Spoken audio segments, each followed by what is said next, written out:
Hey you guys, Coach Liz here. All right, this week I'm going to touch on inflammation because inflammation goes hand in hand with metabolic health.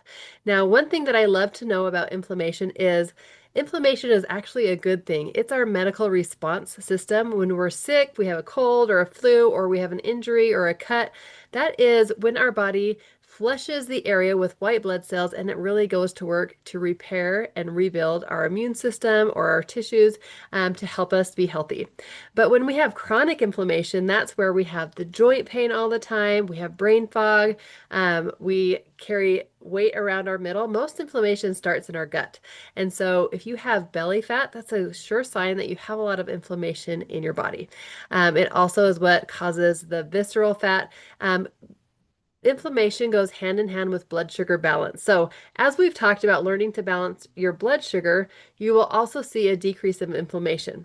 And same thing goes with if you're really addressing what causes inflammation, your blood sugar will be more balanced. They really go hand in hand to make your body feel well overall.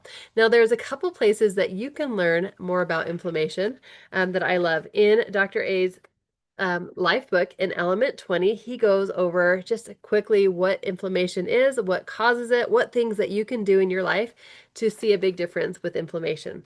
Also, if you have the Optavia app, you can go into the Learn section and listen to the Habits of Health book on audio.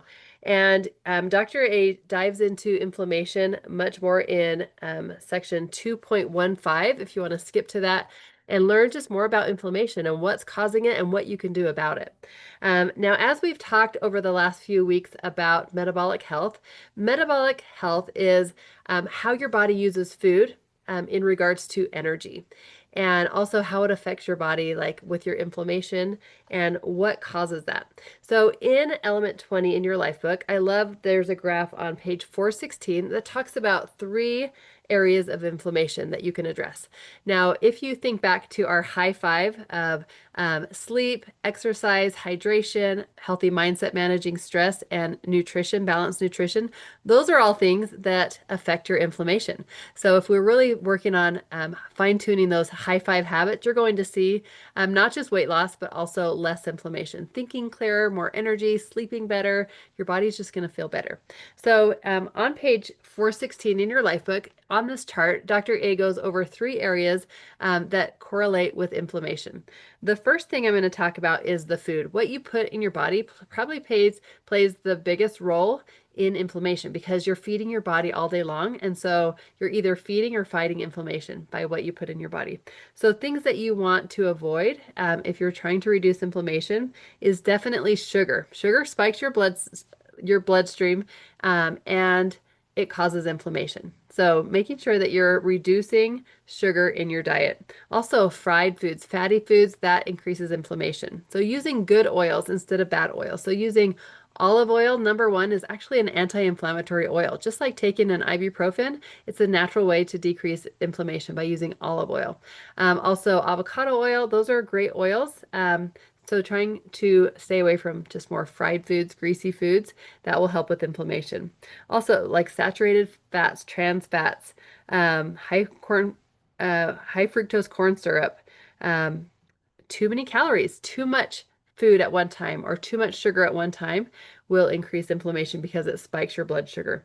So those are all things that to stay away from as far as if you're trying to lower inflammation, but also the green foods, like low glycemic foods, those are foods that you want to eat most often. More greens, more lean proteins. Those are things that help reduce inflammation and help to balance your blood sugar.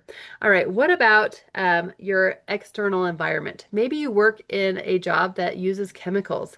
Maybe you're a hairdresser or a janitor, or you use cleaning products. Those are things, or maybe you breathe chemicals in your job. Maybe you work at a factory or a wood shop and you're breathing those chemicals, that will also increase inflammation. So making sure that you're using precautions like gloves, masks, things that you can help to reduce those chemicals going into your body.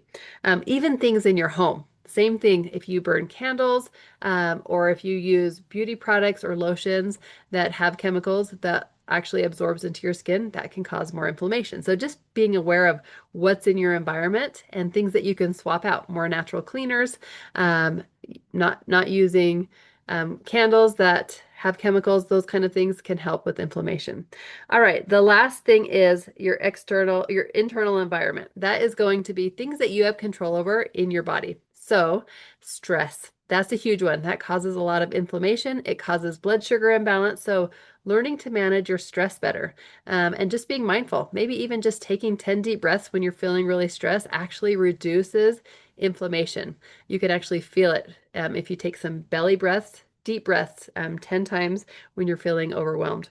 Also, lack of sleep causes inflammation, depression, lack of motivation.